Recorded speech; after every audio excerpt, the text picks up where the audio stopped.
Good evening, and welcome to the Kansas Legislature on Smoky Hill Public Television. I'm your host, Mike Walker. I'm with the Docking Institute of Public Affairs at Fort Hays State University. With me tonight, I have three guests, two representatives and one senator. On my far left is Representative Troy Waymaster from the town of Bunker Hill, and he represents District 109. On my immediate right is Representative Steve Johnson from Assaria, and he's represents District 108. And my immediate left is Senator Elaine Bowers from Concordia, and she's represents District 36. I want to remind folks that this is a call-in show. This is a fantastic opportunity for you to call in and speak to your own representatives. The number is 1-800-337-4788. So I'd ask you to call in and speak to your representatives.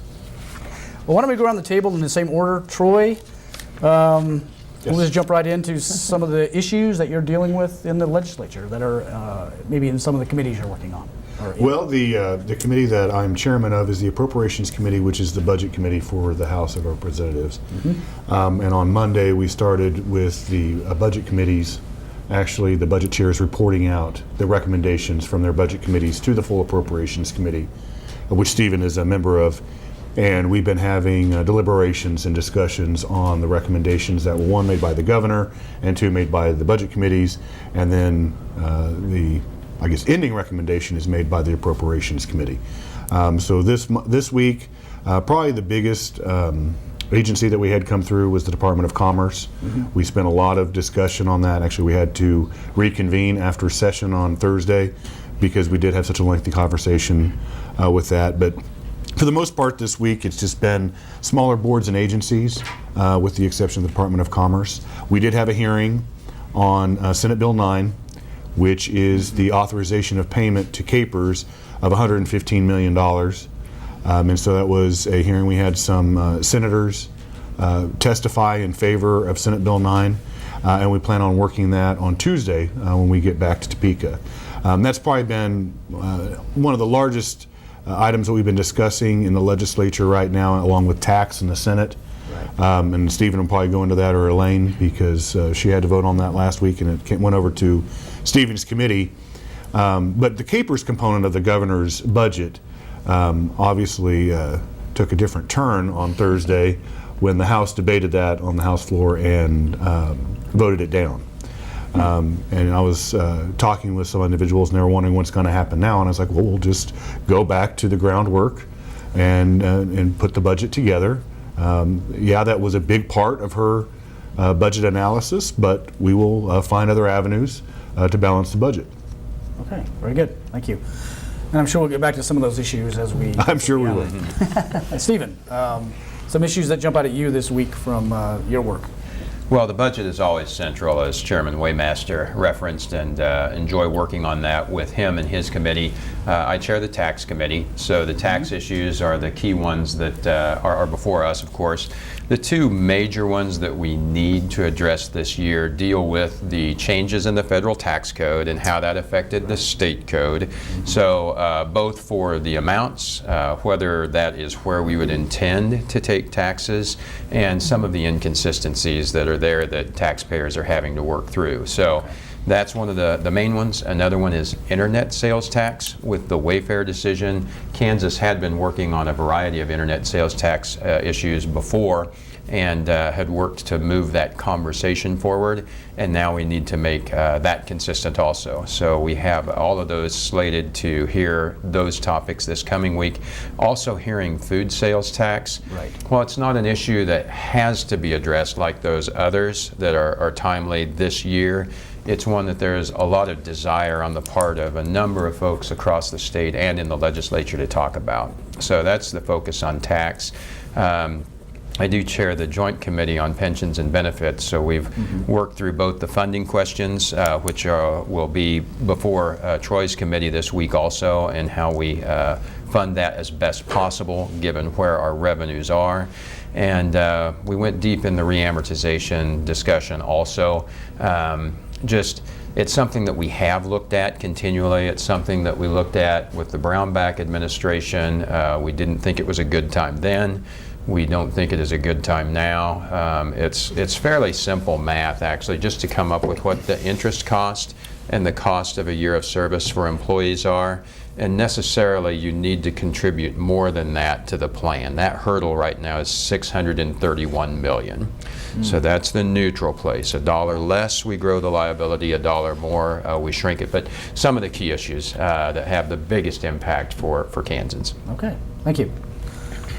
Okay, Elaine, same question to you. What big issues are on your plate this week? Well, this term I have 4 committees, and I do chair elections, local government, and ethics. So this is an interesting committee. We heard from our Secretary of State for the first time in the Senate, which is, he's new. Scott Schwab was a representative with us in the legislature. So it's listening to his report for the first time. We're a record high number of voters and advanced voters this year in the 2018 governor's race. So that was really interesting to see, and how his style is different from the previous Secretary of State of working groups and working with people through the bill. So that's really refreshing to know.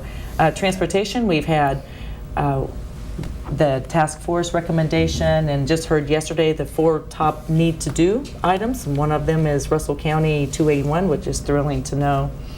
A lot of in local government, we're hearing election timing when officers take their positions after they've been elected, and trying to solve local problems that maybe when we passed the bill to move the elections made a difference. I serve on judiciary, and just a few bills taking forward the judiciary budget was one of the big ones. And utilities, we're continuing to study why our rates in Kansas are higher than the other states that surround us, and trying to find a solution. All right, fantastic, thank you. We do have a caller on the line, Nick from Victoria. Go ahead, Nick. Yeah, I appreciate you guys taking my call, and I noticed that most of the people on the panel here have been in the Senate or the legislature for a couple of years now. And here in the recent couple of weeks, a lot of the new cabinet secretaries have been providing reports on the status of numerous agencies and different operations within the state. And, the previous administration had their cabinet secretaries come and give reports to the same type of issues, and there seems to be some large deviations in a very short time between those reports. So one thing that I think the Senate and the House are supposed to be kind of responsible for is oversight of the executive branch, and I'm curious what type of accountability there is for providing misleading or false information to you guys in your oversight responsibilities. I appreciate it. Okay, thank you very much. I might start, Okay. if that's all right with you. In the Senate, we do confirmation hearings, and I have noticed we haven't had a hearing yet, and that's due to the background searches that they do, and then the application in front of the committee. So it's very much like a bill that we discuss and ask questions to. So starting the Senate process, we haven't had our confirmation votes with Governor Kelly yet, but we did wrap up some with Governor Brownback that had happened through the summer. So in each committee, we are hearing from the agencies. Scott Schwab with the Secretary of State did give his update. We've heard from Julie, who's the new KDOT Transportation Director, and we'll hear her hearing too. So just trying to see where they are different than their predecessors. Of course, transportation is budget related, and the task force. And then they report out to us as a Senate, so we vote on the confirmation. So we still have yet to hear a lot of them yet on their new views. Well, I would say, as far as Nick was referring to some deviations between the previous administration and the current administration, and some of the cabinet heads when they're reporting to the legislature or possibly having reports in the media. I would say for the most part, most of them have been consistent. In appropriations, we had a lot of departments come in and talk about what they see forthcoming and how they want to move forward in the departments. None of those, I would say, would be starkly different than the previous administration, with the exception of 2. And the 2 would be the Department of Corrections and the Department of Children and Families. those are probably the ones which have received a lot of media attention and do have a lot of items that they do need to address. As far as the oversight of the executive branch, I mean, we do have three branches, form of government: the executive, judicial, and the legislative. I would say the budgetary oversight that we do have over those agencies does fall on the legislature, because we're the ones that appropriate the funds.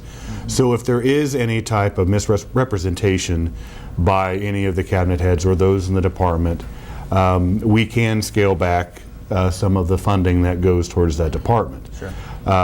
So that's pretty much the only oversight that I would say we have over the executive branch. They all report to the governor, and so the governor does control the executive branch, but the legislature does fund it. But I would say, in regard to Nick's comment, the two that stand out in my mind as being starkly different as far as reporting to the Appropriations Committee so far has been corrections and also Department of Children and Families. Okay, thank you. And I might wait, we Sure. probably have another call, but, you know, and Troy mentioned, well, oversight probably isn't the direction that we'd go, but there are checks and balances, and that's appropriate for us. And on a couple of the areas, in corrections, we would listen to the reports that we got. There absolutely were times that we looked into the incidents that were there.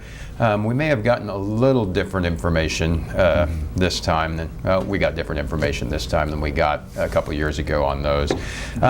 In DCF and the Department of Revenue, those are two areas that we actually asked a lot of questions on. And even a year ago, during the governor's races, a lot of questions were raised about what was going on, and there were some changes in personnel and different things that were happening there. In the Department of Revenue, we were challenging the information we were getting in terms of revenue and trying to figure out how accurate that was. So we actually came up with another way of handling our budget, thinking we think revenue is different than what we're getting. It's what the information we have, but working with the Appropriations Committee and others, we actually looked at, okay, we think revenue will be X. We're only being told it's Y. So if it is more than X, here's where the money goes. And that's not a common way of budgeting, but one of the ways we attempted to work with trying to do our best homework that we could, although it is a little handicapped when you're not getting that information. I see. Okay. Yes, we do have another caller. Gerald from Kiowa. Go ahead, please. Gerald, are you there? No, maybe we lost Gerald. All right. I talked too long. No, I'll call back. maybe we'll go back. Yeah. Well, I was going to say February 15th. Is that? I mean, as you mentioned, most of the committees of departments have come talk to you already. It doesn't seem like February 15th is too much later than usual, is it? I mean, No, it's No, pretty it's standard.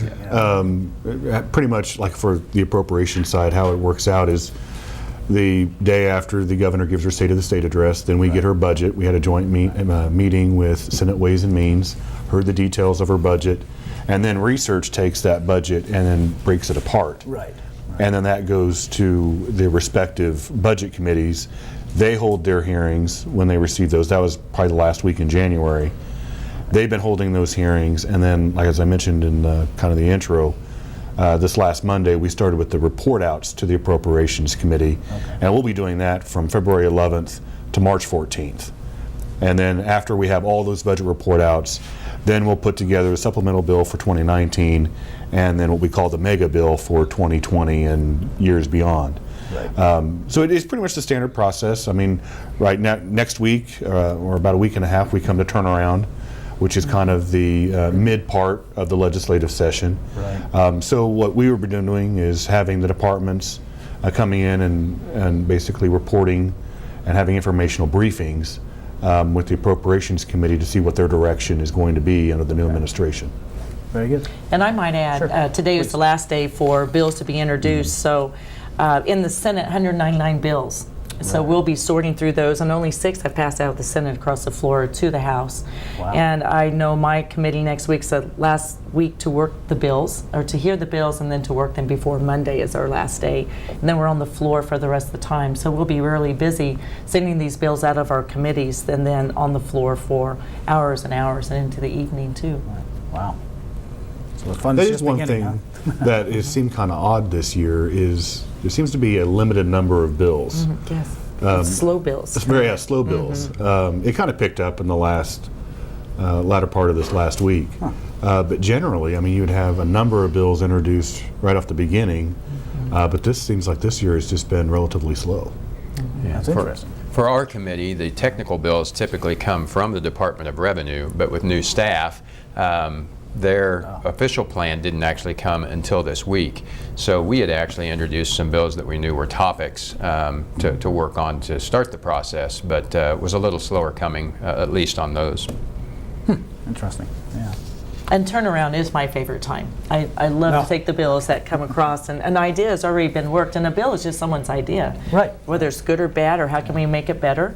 So I'm fascinated when the bills come over from the House that we can either tweak or leave alone and then pass on. So it's a fascinating process. I bet it is.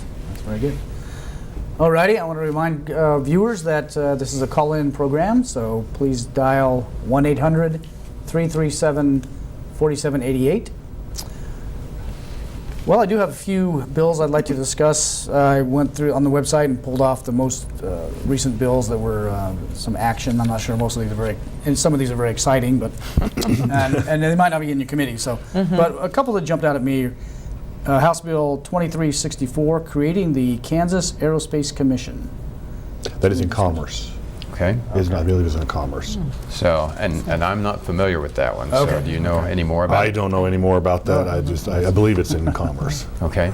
And it truly the is wrong one to ask fascinating about. that we senators don't know about the House bills as much, and vice versa too. So it's not uncommon that we don't know even the bills in other committees Oh, sure. in our own chambers too. So first time I've heard of that. All right. It's fascinating. We'll have to learn more about it. Maybe next time we'll discuss that bill. Another one that jumped out at me, and again, if this is not in your committees, we'll change the course of action here. House Bill 2362, creating the Kansas Military Base Task Force. So any knowledge about that bill? I do not. No. That's it. Okay. Sounds like another fascinating bill. Well, I'm going to try one more time. All right. 2358, imposing requirements to prescribe opioid drugs. I assume that's in Health and Human Services. Yeah. It's a big topic in general. Yeah. I mean, Yeah. what do we do with Yes. that? And a number of things that are being talked about, you know, how we handle the opioid crisis is a big deal. Huge costs to society. And then kind of as on another angle of that are the efforts and the discussion of the medical cannabis laws. Right. And those are there and will be discussed. And, you know, where might there be some ways that we can work those together? You know, I would love to see the FDA provide a way that through a pharmacy, medical cannabis products could be readily available to those who would need or want them. And I'm not exactly sure why it takes us so long to get it through that process, but I would love to see it distributed through pharmacies. And for myself, I'm the type of person that wouldn't be quite as risk-taking to want to go try 3 or 4 products to see how they work. But I very much would like to say, take this many milligrams of this, and great, I'll start with that. Right.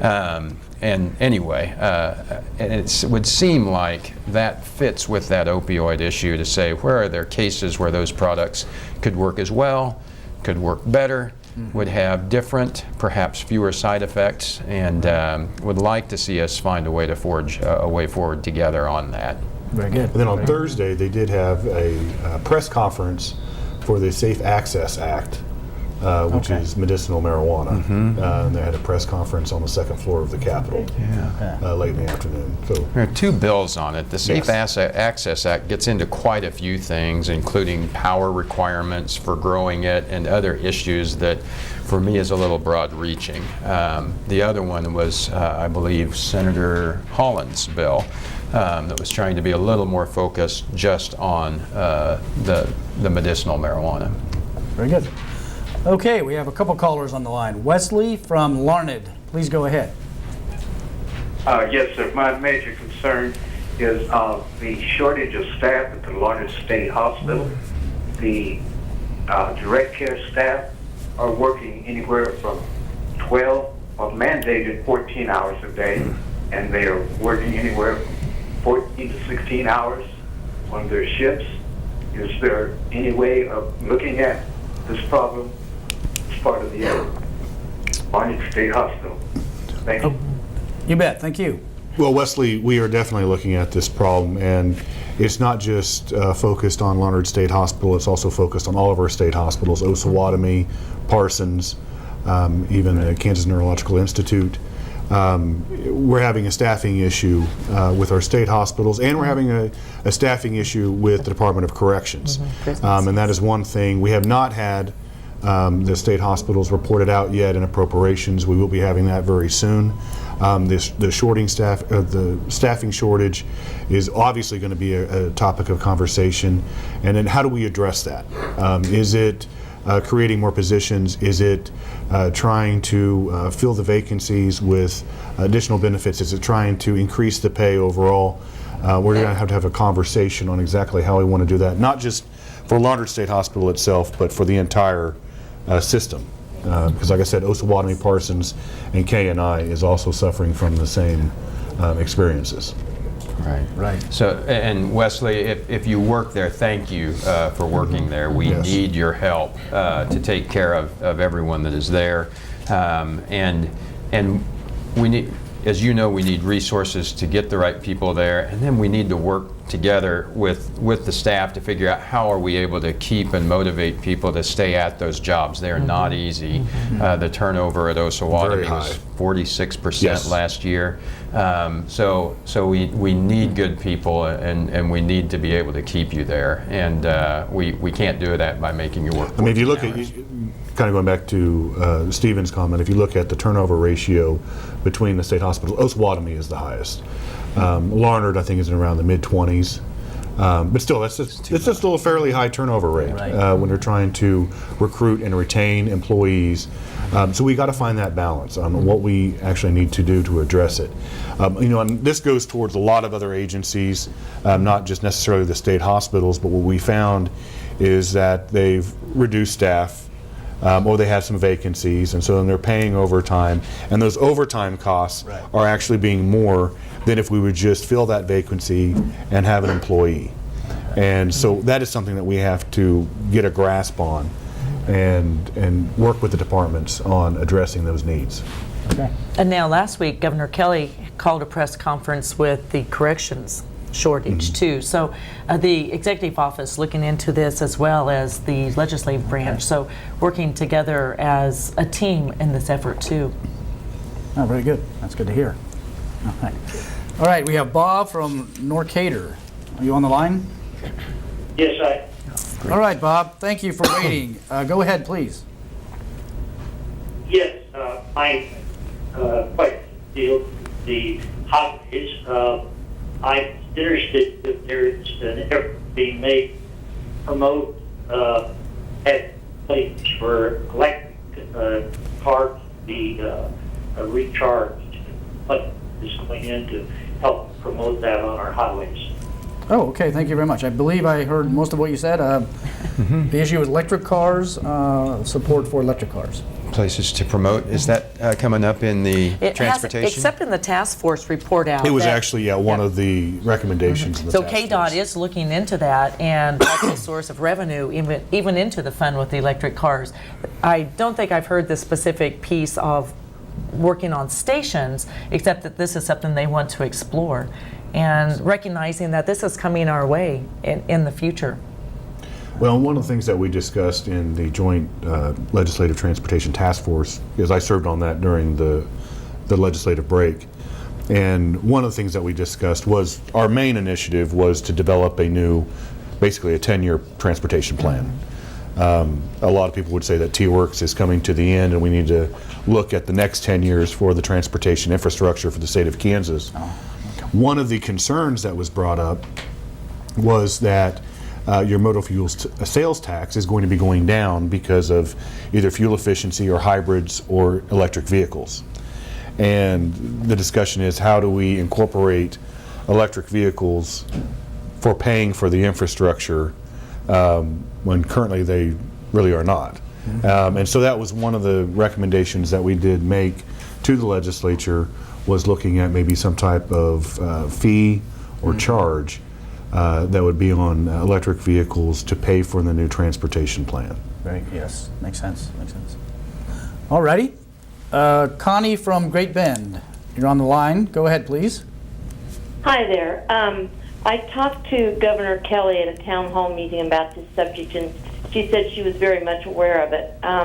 My son works for a local asphalt paving company, and the Brownback administration made so many cuts to KDOT that they've really crippled their amount of work they can get in Kansas. So for the last few years, they've been doing a lot of work in Oklahoma. So, of course, all their revenue from their workers, their motel rooms, their food, all that stuff, buying gas, goes to Oklahoma. And I was wondering if there's anything coming up that might help with that situation. All right, thank you. Well, on Wednesday, Governor Kelly and Secretary Julie Lorenz held a press conference to basically outline where they want to see the Department of Transportation in the next 4 years. As Elaine mentioned before, one of those initiatives was to reinstate some of the delayed projects that did occur, I believe, in 2016 during the Brownback administration. We have a total of 21 delayed projects from T-Works that we need to address. And so what Governor Kelly and Secretary Lorenz basically presented to everybody there was basically allowing $160 million to go from either through transfers back to KDOT, so we can start working on preservation, the delayed projects, and then new maintenance projects for the infrastructure for the state of Kansas. You know, Connie, that was one of the things that we discussed, and actually during the task force meetings, I sat next to Kip Spray with Venture Industry, so we talked about it quite a bit, and he's from Great Bend. And we had over 4 billion projects that were presented to us through the 11 meetings that we had throughout the state of Kansas. Now, there's no way that we can do all of those projects. And so the Transportation Committee, or it could be the Appropriations Committee, because actually that bill was introduced in Appropriations, we'll have to sit and basically go through and evaluate where we want to see the transportation plan to go and what projects are probably the most needed throughout the state of Kansas. There are some things that we definitely need to address. A lot of the infrastructure of the state of Kansas. We also have to look towards the future on how we want to build our infrastructure and what the demands may be. So there's a lot that we do have to address with transportation, and believe me, we'd rather have those individuals and those asphalt companies working in Kansas than having to go out of state to go find work. Very good. No discussion of a high-speed rail between Hayes and Topeka? There is not any discussion of a high-speed rail. We're just trying to get the rail that was decided about, I think it was over 10 years ago, the Heartland Express between Kansas City and Dallas. And that one stint between Newton and Oklahoma City is the final piece that needs to be completed. All right. But no high-speed rail. But it talks to a lot of the needs that we have. Transportation's definitely one, and it's working together in the discussions that we have here, in our coffee shops across the state, and in the legislature, just to say, how do we invest? What do we invest in? Roads are important to us. Where do those happen? And on roads, one other perspective that's just useful as we get a sense for how much do we want to invest. We were sweeping a little over $300 million a year in sales tax, so that wasn't going. However, there was a bond issue of a little over $200 million a year for the last 2 years. that actually did go. So the total spending was not as divergent as it otherwise might have been. I am really not fond of that bonding strategy. I want to pay our bills as we go. Right. But it begs that question to say, as we have the calls showing our needs at Larned, the call that we had earlier looking at corrections, how do we balance that with the investment in transportation? And as we get to the question of education, which is another key one for us, how do we make sure that we meet all of those needs the way all of us would best want? Very good. Yes. Okay, we do have another caller on the line. Lindsay from Hayes. Go ahead, please. Yeah, I don't want to take up a lot of time, but real quick, I wanted to say I recently went to Steele, Maryland from Hayes, Kansas, and the Kansas highways were amazing. I spent stopped the rest area, spoke to the home, and said, is it just me, or the highway declined? He said, Kansas, Dr. Stephanie, he said, no, that is the truth. So just a compliment out there that I-70 has in Kansas, it was amazing on our trip. Okay, thank you very much. That is good to hear. That's good to hear. And not only that, today, driving I-70, I think KDOT did a good job They did. clearing the highway. The first major snowstorm we had, it was a mess across the state, and they really did a great job getting on and getting it treated beforehand and clearing and helping us through. So kudos to some crews that probably haven't had some easy hours. That's for sure. But when we want to talk about, the reduction of funding that has gone to KDOT, we have still maintained a very impressive transportation infrastructure. Right. I mean, we're one of the top highway systems in the nation. But we got to keep it, and we got to maintain that. And so, thank you very much, Lindsay, for the compliments in regards to our highway system, and we'll definitely try to keep it up there. And it's very obvious when you travel into other states that surround us, the quality of our highways. You know when through you all hit the these years. state. Yes. Exactly. You know when you hit Exactly. Kansas, that's right. Either Nebraska or Oklahoma, either direction. Well, Missouri, definitely. And Missouri, Yeah. I've traveled that many times, right. Alrighty, well, before I start listing off other bills that aren't relevant, do you have any other bills that you want to bring up? We have about half an hour left, or 20 minutes left of the show. We could talk about Senate Bill 9, which was the Capers bill. And Sure. Steve would have a lot to add to that, and Troy too. But this was a promise we made in 2016 to pay back $97 million at 8% interest. That's a great interest rate too. So paying back the 115, but passed 40-0 in the Senate was a very popular idea. And with that funding going straight to the teacher side. So that was a very smart thing that we did, and to honor our obligation that we promised we would do 2 years ago. So I'm happy to see that, and to know that it's in the House and your committee, isn't it, Troy, Yes, it's in the Appropriations Committee. As I mentioned before, we had a hearing on that on Tuesday.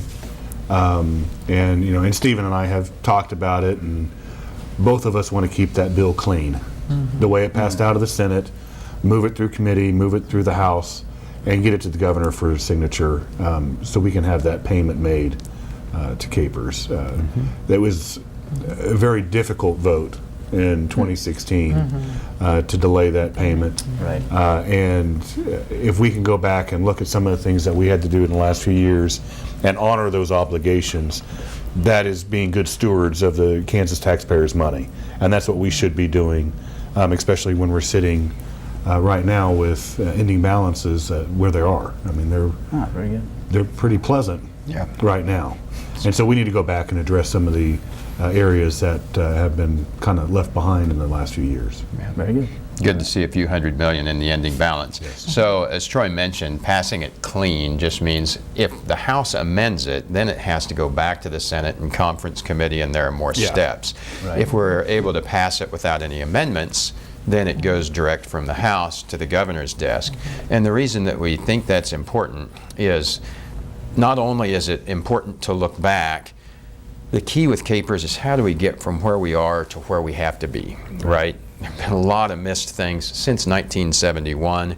There is a specific dollar amount that we have to meet for our employees going forward. How do we best do that? If you have $115 million at 7.75% interest. That's $24,400 a day in interest. So we'd like it not to spend too many weeks running around. Now, the interest doesn't work that perfectly since it's invested in a portfolio, but there absolutely is a value to each week that we could get it there. So I appreciate the Senate getting on it right away, bringing it over. We can take it from here. And the great thing about that, we're right at the point for the first time since before 1992, maybe since 1971, that we will make a principal payment on this debt.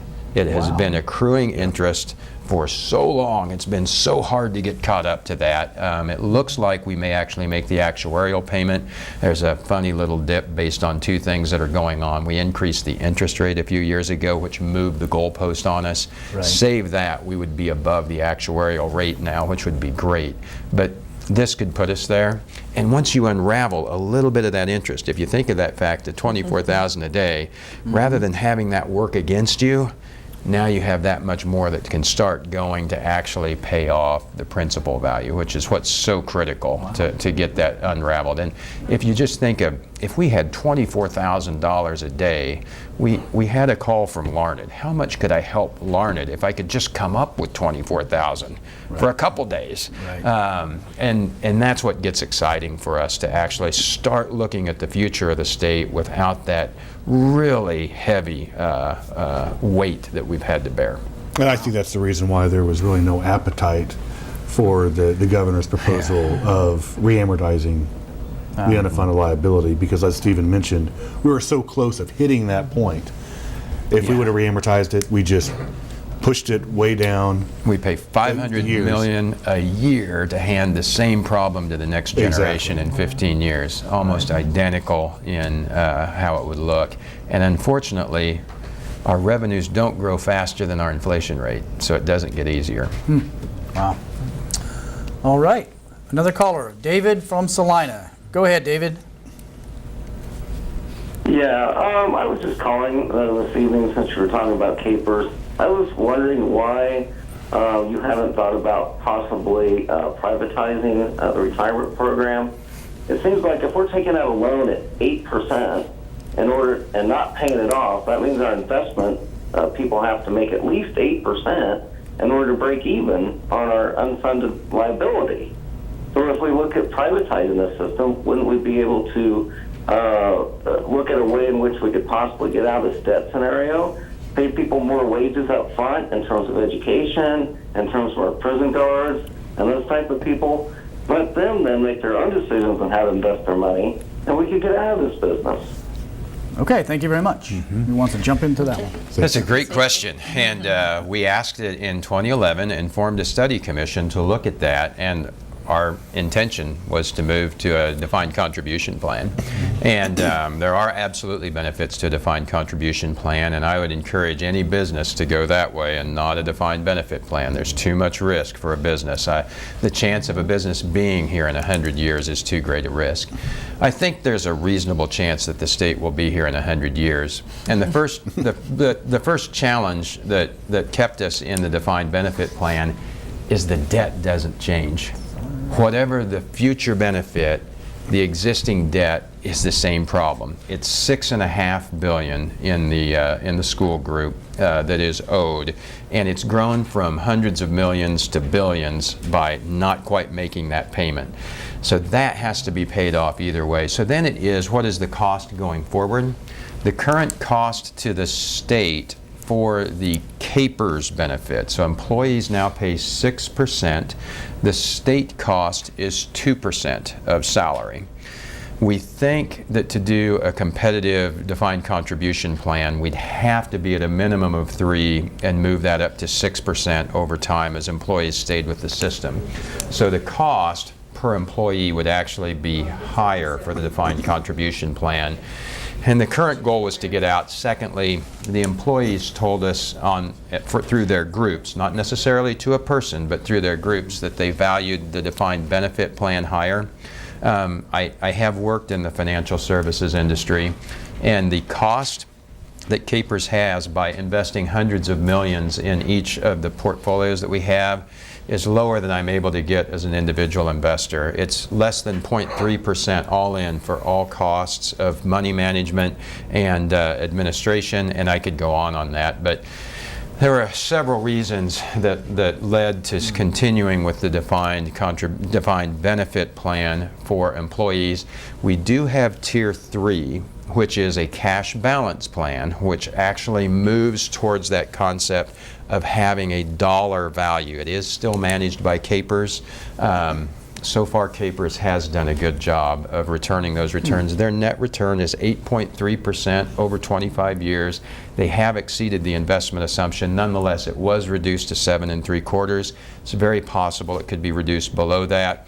However, if you reduce the amount below, it moves the liability up because it's just a math equation. The same dollars have to be paid to the employees, and that's a contract with each employee that will be held by the state. But it's a great question. A lot of time is spent on it. Wow. One that we still ask and look into, but some of the reasons behind it. Okay, thank you. All right, we do have a couple more callers. Ed from Sumner County. Go ahead, Ed.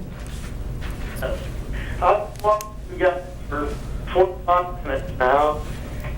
You're spending it and not said anything about the property taxpayer in Kansas.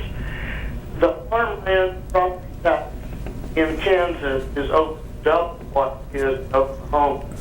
I would like to take Oklahoma's road conditions and their property tax compared to the spending we're doing in Kansas. State spending has been continually going up. When are you going to give property tax owners some relief? Okay, thanks, Ed. That was kind of breaking up, but I believe the issue was property taxes. Right. And Yeah, being relief high in the state. Yeah, yep, very good. Right, and how do we work to try and lessen that? So a great question as we look at what is the balance between tax and spending. So thanks for calling and weighing in on that. The needs are great, and most of the property tax happens to be local. There are 20 mills on property tax that does go to the state for schools. A lot of the money runs through the state to go back to schools, and that is one that can be there. There was an effort that some legislators had to put a lid on property tax, which affected local and affected property tax. It didn't affect the state. And I think we actually wound up hamstringing a lot of our county commissioners who have to make those decisions. Right. So at the state level, we don't have a property tax lever to pull. We do have an income tax lever. We do have a sales tax lever, and those are very real. And that's absolutely part of the burden. We do have discussions. The one thing that could hit us on farmland, all of us are rural legislators, and we've worked very hard to protect the use value, but that has come under attack from our more urban counterparts, and is one of the things that Farm Bureau and other organizations have really helped us hold the line on.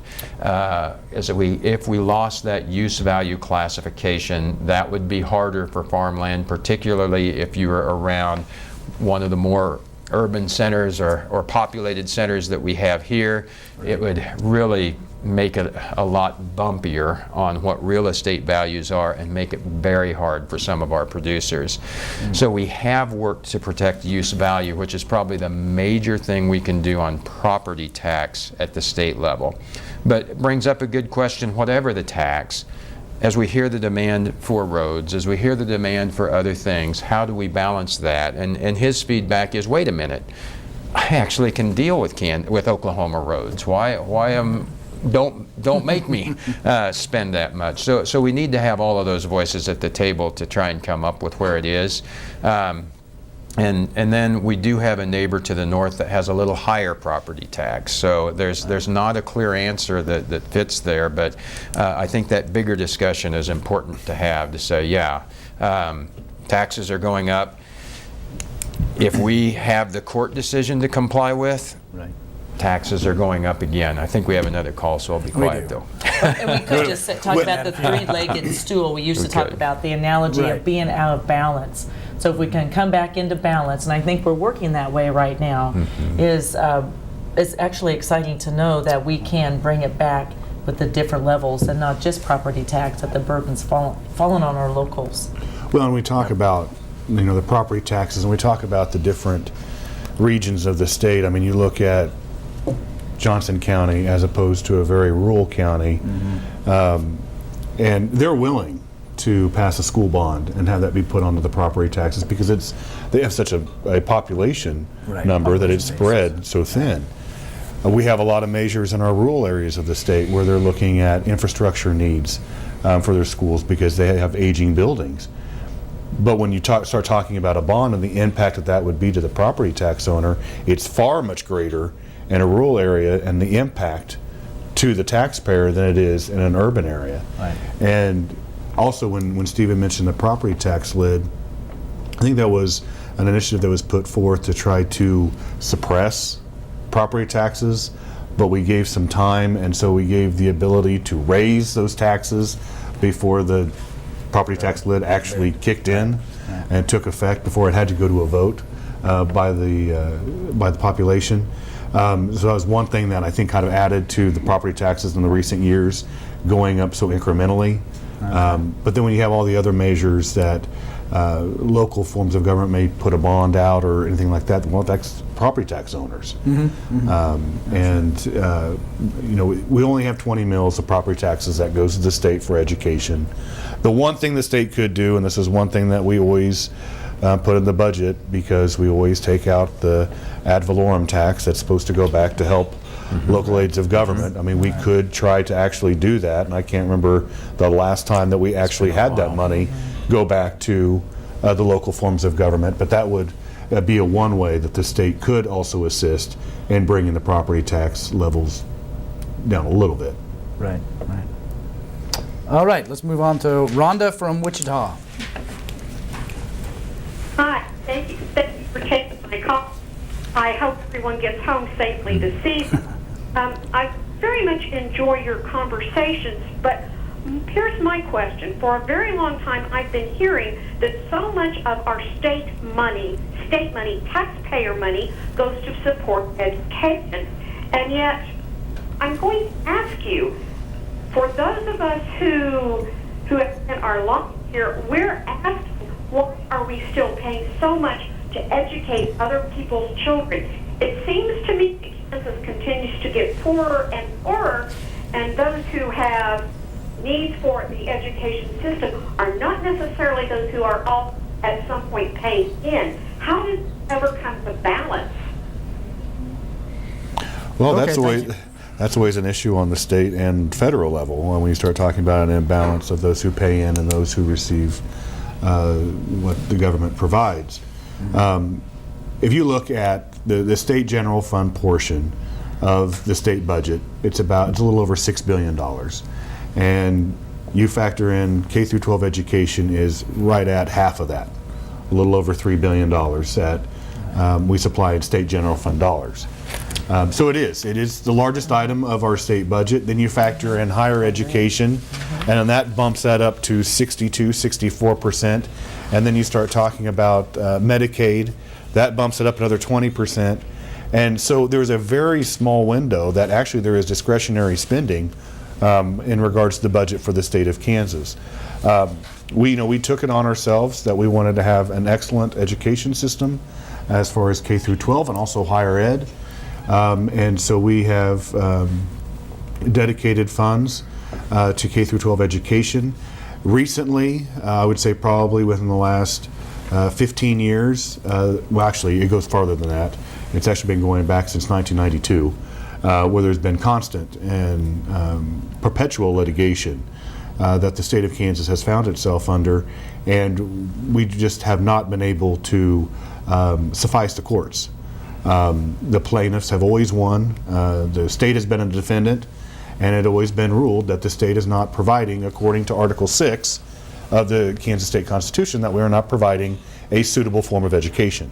And so basically what that equates to is more dollars being funneled into K through 12 education so we could meet that term of suitability.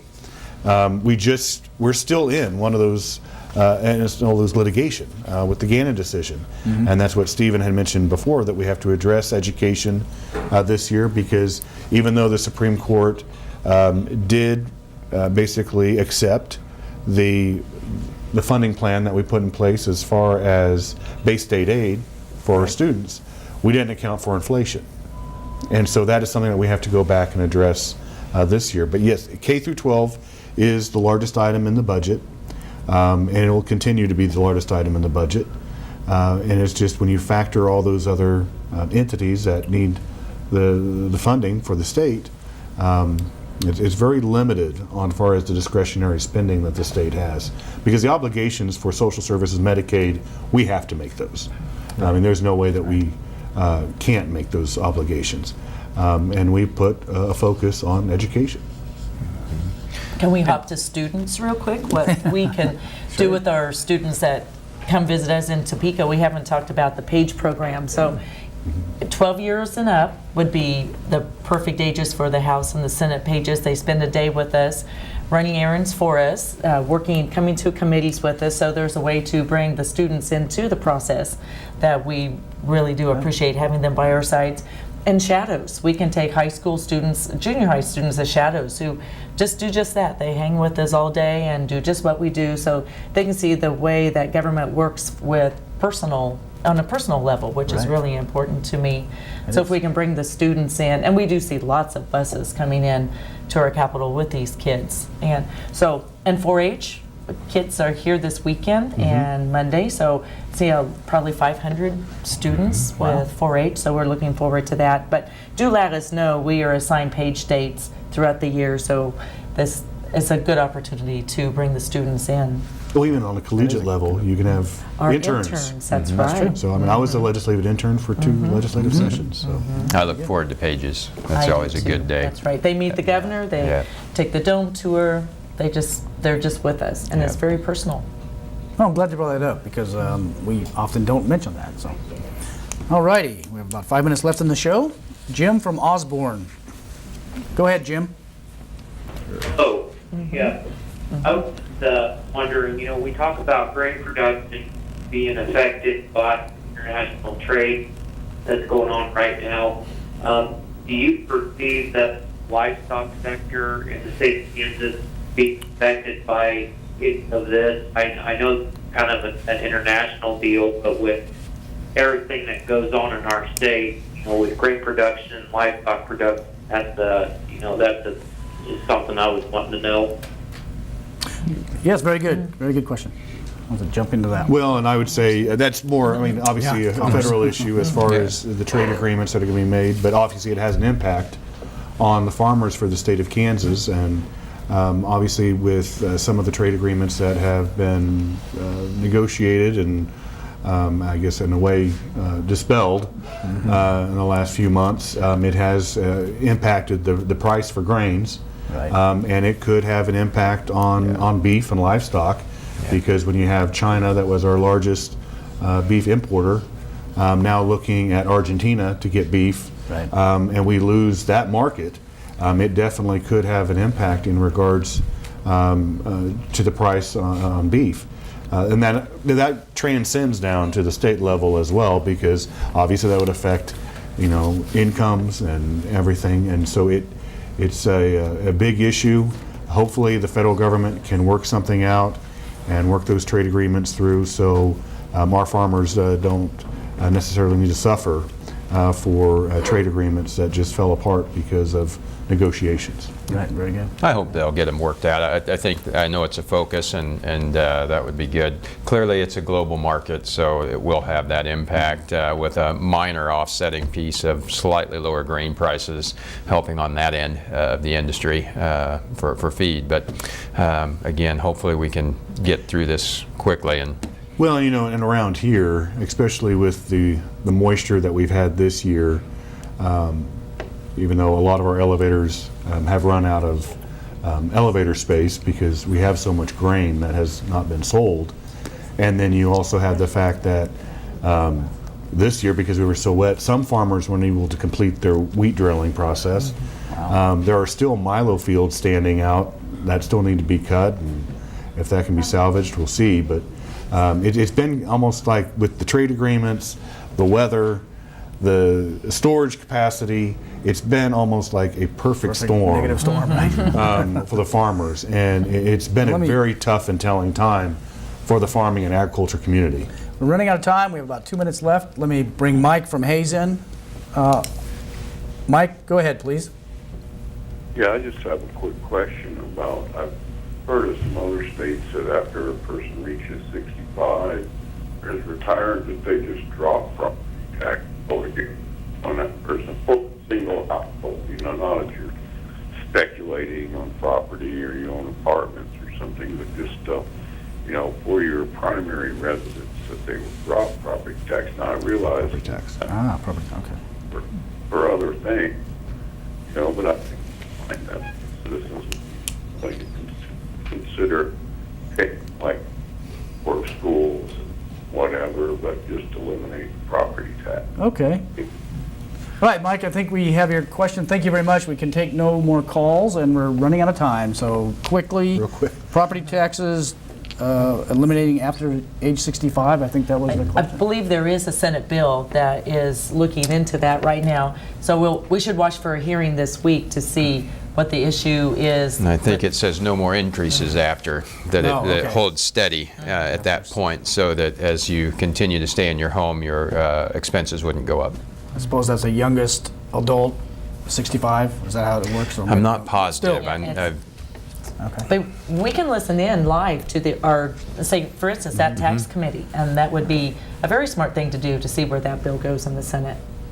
All right, very good. Well, we have about 30 seconds left. Anything else? Can you I want give to the throw in? 800 Go number ahead. for the unclaimed property? $350 million sitting at the state of Kansas Wow. in the treasurer's office.